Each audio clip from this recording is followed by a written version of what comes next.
Hi guys and girls, I'm Obsidian Ant and this is Elite Dangerous Beyond. Today I'm taking a look at the new planetary colours and comparing them to the current version that's on the live servers. So that's version 3 of the game compared to version 2.4, and there is some pretty significant differences overall. So for the most part in this video I compare the planets from orbit, but on one or two occasions I go down to the surface and have a real close look as well. Now keep in mind I'm not using any graphics mods in this video, it's the default colours for both 2.4 as well as 3.0. So this is the rare system and it's on 2.4, so this is how things look currently on the live server.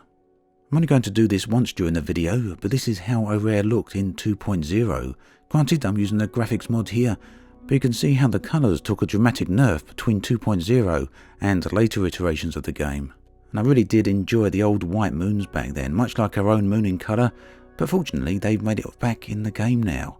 So this is rare in version 3 as we see it in beta 2. So a vast improvement over 2.4, not quite the same coloration as version 2.0, but there's now far more colour variation on the planetary surfaces. And here you can see a much greater contrast as well in terms of the colours.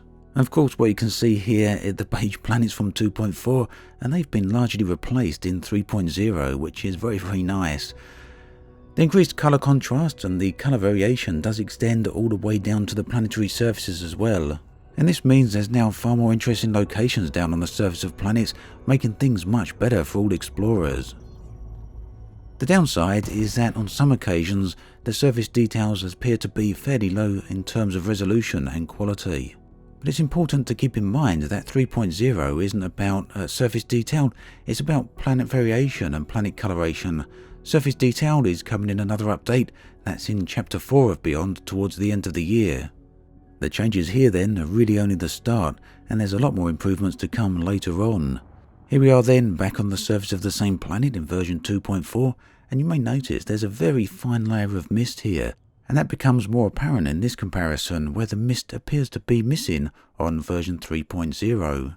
Of course the mist comes and goes depending on the time of day and planetary cycle, but those were taken at pretty much exactly the same time.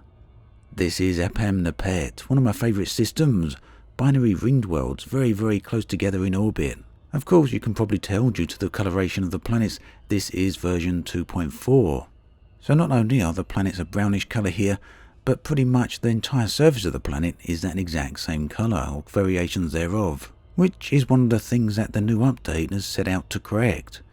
Here is v3.0 in version 3. Aside from the planetary colour changes, one thing you may notice is that the strength of the starlight doesn't seem to be striking either the planets or the ring systems with the same intensity.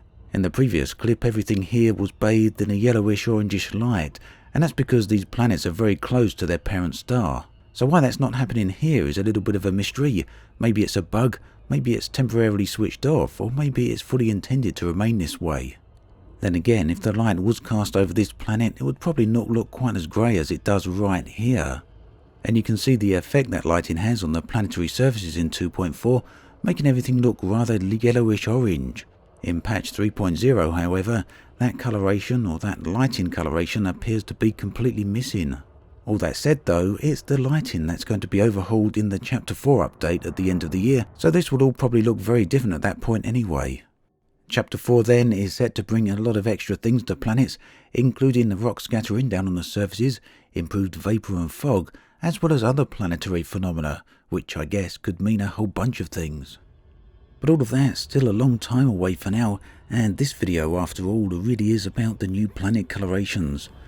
I've actually yet to find a planet I don't like, truth be told, though that said a few of them, especially the new red ones, do have an extremely high colour contrast which sometimes seems a bit extreme, although on occasions like this one it does look very nice. So overall the new planets are a huge improvement, and I really do feel that this change is going to be incentive enough for me to go out exploring again. My initial looks at what is out there suggest there are going to be some very interesting locations indeed, and some of them are probably going to be extremely stand out.